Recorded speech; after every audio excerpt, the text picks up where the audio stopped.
Hello everybody, it's Deanspillabean back on your screen, and today I just wanted to make a short video behind a behind the scenes video on how I actually make my hand-drawn avatar. Because I found it to be a pretty interesting process and just wanted to document how I actually make the thing, just in case anyone else is also just as curious, how I turn paper sketches into a functioning PNG avatar. So let's just jump into this. So to start off, I'm just going to talk about the different pencils and pens that I use for my art projects. A main one that I use is a mechanical pencil, mostly for just a typical universal drawing, but there's also the various B and H pencils that I use for different grayscaling. And if you don't know, the different H's or B's basically dictates how much of the graphite material goes onto the paper. Here in this example, you can see different H's and B values for pencils on what their shadings as well as their lines look like. With H types being hard pencils that give off less material onto the paper, and B's being a softer pencil that puts on more material, effectively making it darker. One last quirk about these pencils is how easy each type is to erase. And in this example, you can see a lot more of the H pencil remaining after I've erased most of it, compared to the soft B pencil that has its material mostly erased, just because the hard pencils tend to leave indentions on paper, as opposed to soft pencils that just put more of its material onto the paper instead of indenting it, effectively making hard pencils more gray and soft pencils more black. Also, whenever using wooden pencils, you do have to sharpen them every now and again, because since it's literally graphite material that you're etching away to draw on the paper, you will have to sharpen a pencil in order to make it sharper. Though depending on how fine of a point you want, you might want to file it down a little bit just so you have a bit of a rounder edge, which makes the lines that you draw a little thicker, or you can keep it sharp in order to have a more fine point.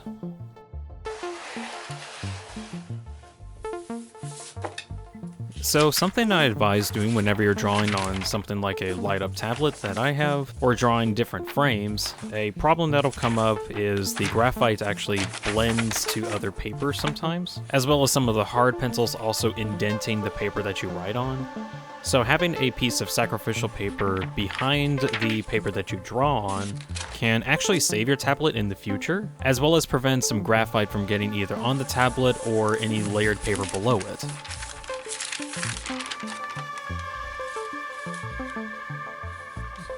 In today's project, I wanted to draw a couple more poses for my PNG tuber avatar, so I'll be going through the process of how I draw my character, and show my thought process whenever I draw stuff on paper.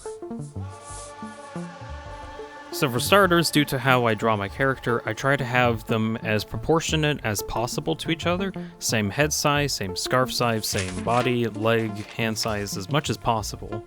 So I usually pull out old sketches or drawings of past poses that I've made to, as closely as possible, get the correct proportions whenever I draw a new one onto a new piece of paper.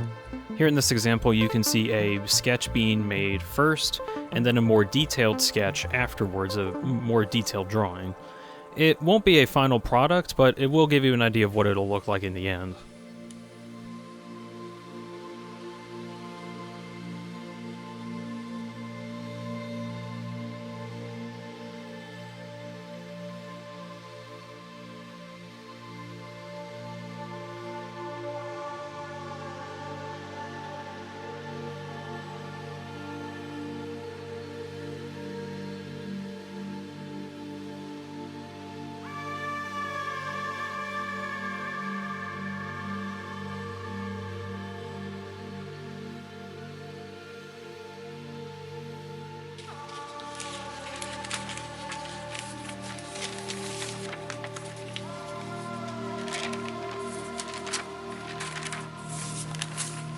When drawing new poses, I usually start out with a very rough sketch of what I want the new pose to look like, going off of old sketches and drawings to make sure that I get the proportions correct. Afterwards, I overlay with a new sheet of tracing paper in order to redraw what I sketched a moment ago and try to refine exactly what I want the new poses to look like. Though, depending on how complicated the new pose is, like drawing my character from an angle I'm not used to, or drawing hands or facial features in a way that I'm not accustomed to, I will get another piece of paper and try to redraw that once more and just keep refining it until I make something that I'm satisfied with. You'll notice here there's a lot of fists on the paper. This is because I've been trying to figure out what exact pose of a fist that I want, none of which really set with me, but it's nice that I know what a fist shouldn't look like when I'm making fists in the future. And something else that's pushed me to make a lot more of these poses for my character is, even though there are parts of them that I'm not really happy with, like maybe I could redo their faces a bit better, redo their pose a bit better, maybe make them a little bit more wilder or more complicated instead of being very simple and stick-like. Or maybe I should try different shading options whenever I make any of these new sketches. I don't really mind how long it takes for me to draw these, and I can always redraw things that I'm not satisfied with. But every time I make one of these drawings, I get progressively better, and that's what really makes me want to draw stuff. Gaining more and more skill progression the more times I succeed or fail at drawing something.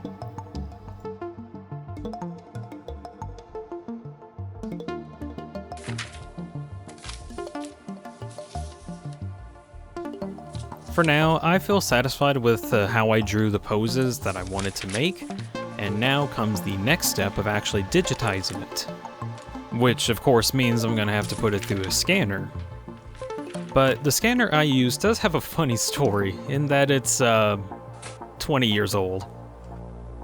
Basically, one day several months ago, I had a feeling that I really wanted to get out some really old equipment, and just try to get it to work. Pulled out an old CRT, tried to get that to work, pulled out some old computer games, tried to get those to work, and during all of my digging, we actually found this 20-year-old scanner and laptop that does still run right now. It actually runs okay for the job that I want it to do.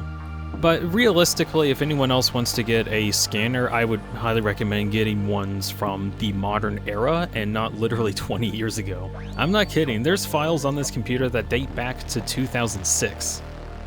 Something interesting about the scanner is that it has some pretty insane DPI settings. Bit of education mode. DPI is dots per inch, or how many pixels there are per inch, basically, with the higher number being a higher pixel density, effectively making a photo higher and higher resolution.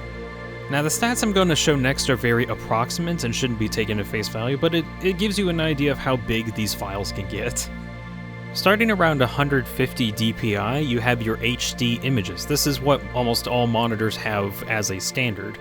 Most scanners nowadays will typically be around the 600 to 1200 DPI, giving you a 16K or 64K image, which, for most intents and purposes, is well within acceptable boundaries for scanning an image. Not for this scanner apparently, because it can go up to 12,800 DPI, reaching a ridiculous 600K resolution? I don't know either. I personally find it hilarious that a 20-year-old scanner is able to scan an image that, like, no computer at the time could withstand. But at least it had the setting for future technology, which is not something that I can say, really. Because due to how old it is, I need a very specific driver to get it to work, of which is on a disk somewhere that we do not know the location of. So we have to use the equally old laptop that just so happened to have the driver installed on it some eons ago, which is now the way I scan my images. But then comes the next problem of getting the images off.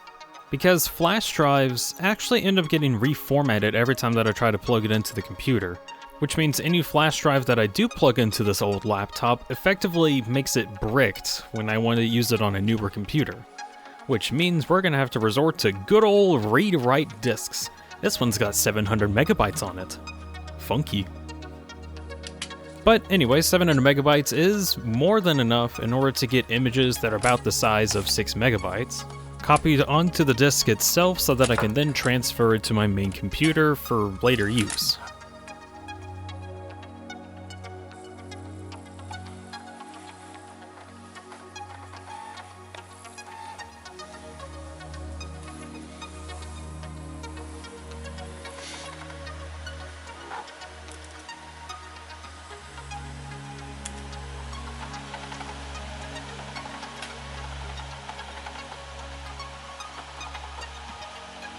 It does of course take me a couple minutes to successfully scan a photo and then copy it onto the disk itself, but it takes about maybe 5 to 10, 30 minutes depending on how many images that I want to work with. But it really doesn't take that long to get these scans in, especially when I transfer all the files to my bright, shiny 21st century computer. Ooh, look at how shiny it is. This bad boy can render so many videos in many different ways. I do have a portable disk writer which can read and write disks, which of course helps from getting photos from ancient technology.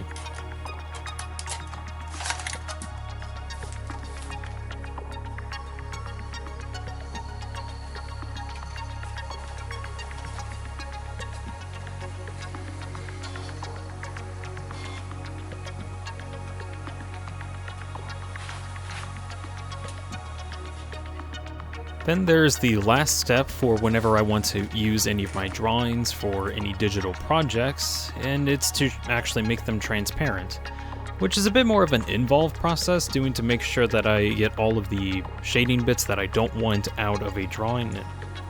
Oh, hold on, who's this?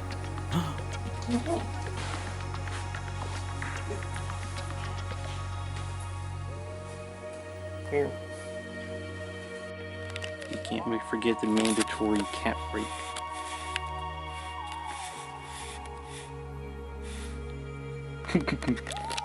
Hey, kitty cat. Kitty, get off the CRT. You find anything?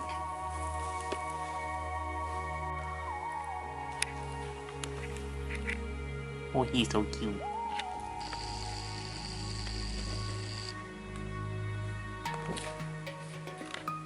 And off he goes. So for making all of my drawings transparent, I have to go through a fairly lengthy process trying to get all of the excess graphite residue from when I'm drawing, which could just be from like my hand just rubbing the paper very slightly, or maybe the paper itself getting slightly wrinkled. Then there will be a slightly inconsistent shading throughout the entire paper, of which I'm trying my best in order to reduce the amount that happens. It's just an inevitability. So the next part could take a few hours to do, depending on how many extra information is there that I need to etch away. Usually what I try to do is get all of the dead pixels out of the way so that when I reach a compression process that I'll talk about later, that there will be less of those dead pixels in play, and just generally try to smooth things out. After making a mask I'm satisfied with, I then work on making a blink and mouth open and mouth closed animation for each and every one of my poses. You might notice the extra mouths or eyebrows that are on the side of each of my poses in most of the drawings that I do. This is just so whenever I'm doing this editing process, so that I can digitally add on these mouthpieces or different eye movements, so that I don't have to redraw an entire page just to have a different facial expression. There might be some cases when I will do that, but just to save time on the project that I'm working on, I put the extra faces and eyebrows that I need on the side of the pose that I'm working on.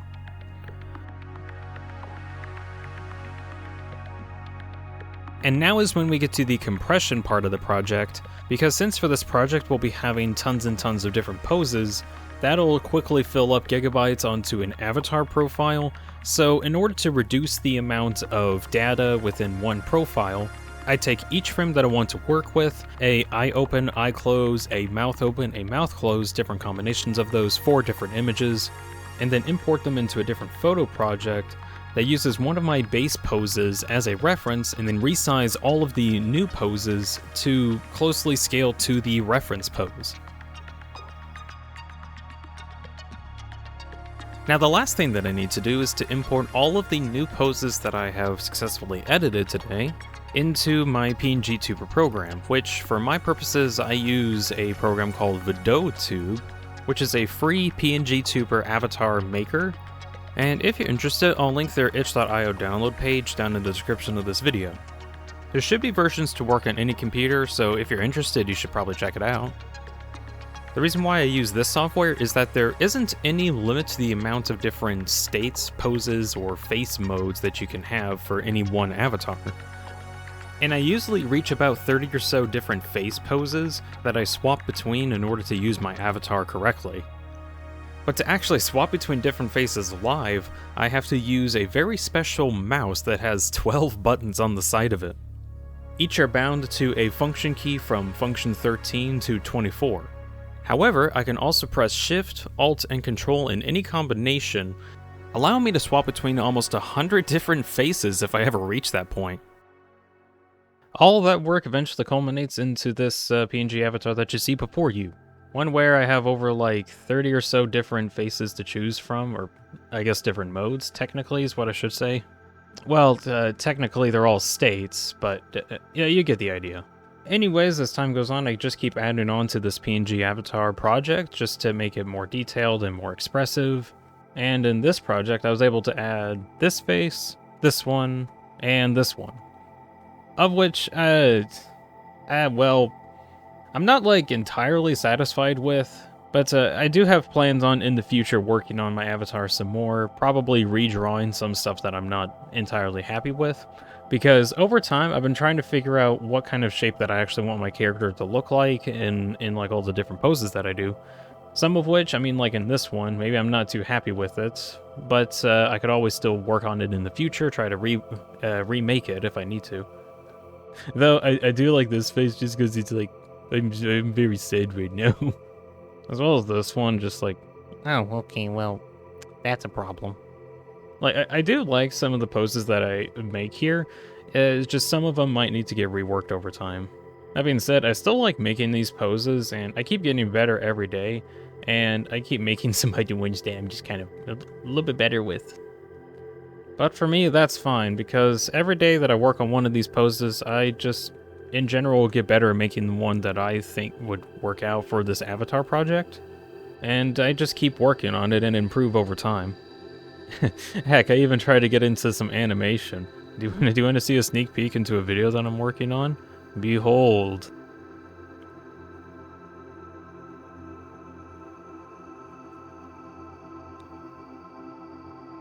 This was an animation that took me a whopping 4 days to animate. I'm still hoping to like actually get the video that I'm working on out in a reasonable time. It was like a second voice theory video for Deltarune, and well, let's see, the script is technically done for it. I just really wanted to figure out what I wanted to do for presentation reasons, and that's always been kind of stumping me, but oh well, I'll just work on it soon. That's definitely the next thing that's coming out. I just wanted to make this behind the scenes video just to show how I actually make my PNG avatar. But anyways, I hope you all enjoyed the video, at least some amount, and you all have a good night. Goodbye, everybody.